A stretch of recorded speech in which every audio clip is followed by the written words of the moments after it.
ডিম দিয়ে ধুন্দলের এই রেসিপিটা গরম গরম ভাতে জাস্ট জমে যাবে। একবার ট্রাই করে দেখতে পারেন। এটা যেমন মজার তেমনি স্বাস্থ্যসম্মত। দেখেই বুঝতে পারছেন কতটা মজার, আর একদম সহজে এটা যে কেউ তৈরি করে নিতে পারবেন। আমি সার্ভ করে দেখিয়ে দিচ্ছি। এটা একটু জুসি থাকবে আর বানানো খুবই সহজ। তাহলে একটা লাইক দেওয়ার অনুরোধ রইল। একটা লাইক দিয়ে ঝটপট দেখে নেন আমি কিভাবে তৈরি করেছি। আসসালামু আলাইকুম। এখানে দেখেন মাত্র 3টা ধুন্দল নিয়েছি, আর এই ধুন্দলগুলোকে ঠিক একটু লম্বা করে এইভাবে কেটে নিয়েছি। আপনাদের পছন্দ মতো কাটতে পারেন, বাট আমি এইভাবে কেটেছি। তারপর একটা বাটিতে দিয়ে দিচ্ছি 2টো ডিম। ডিমগুলোকে অল্প লবণ দিয়ে একটু মিক্স করে নিব। মেশানো হয়ে গিয়েছে। এবারে একটা প্যানের মধ্যে পর্যাপ্ত তেল দিব। 3টা ধুন্দল এবং 2টো ডিমের জন্য কতটুকু তেল নিয়েছি দেখেই বুঝতে পারছেন। তারপর একটু বেশি পরিমাণে পেঁয়াজ এবং কাঁচামরিচ ফালি করে দিয়ে দিলাম।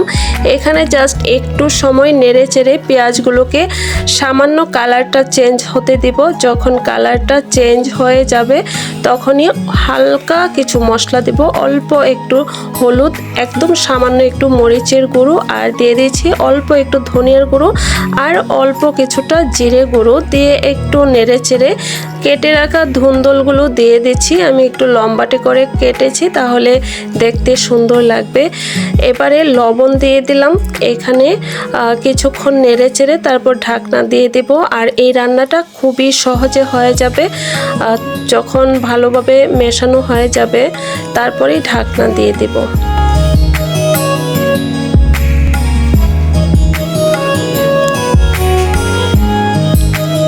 এবারে ঢাকনা দিয়ে মাত্র 3 থেকে 4 মিনিট একটু মিডিয়াম আঁচে রান্না করে নেব।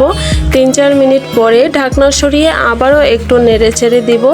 আর এই ধুন্দল রান্না করতে আমরা সবাই জানি খুবই অল্প সময়ে হয়ে যায়। ধুন্দলটা এখানে একদম গলিয়ে ফেলবো না, আর আবারও খুব ভালোভাবে একটু নেড়ে চেড়ে দিব। আর দেখেন একটু আস্ত আছে। আমি আবারও শুধুমাত্র 2 মিনিটের জন্য একটু ঢেকে দিয়ে দিলাম।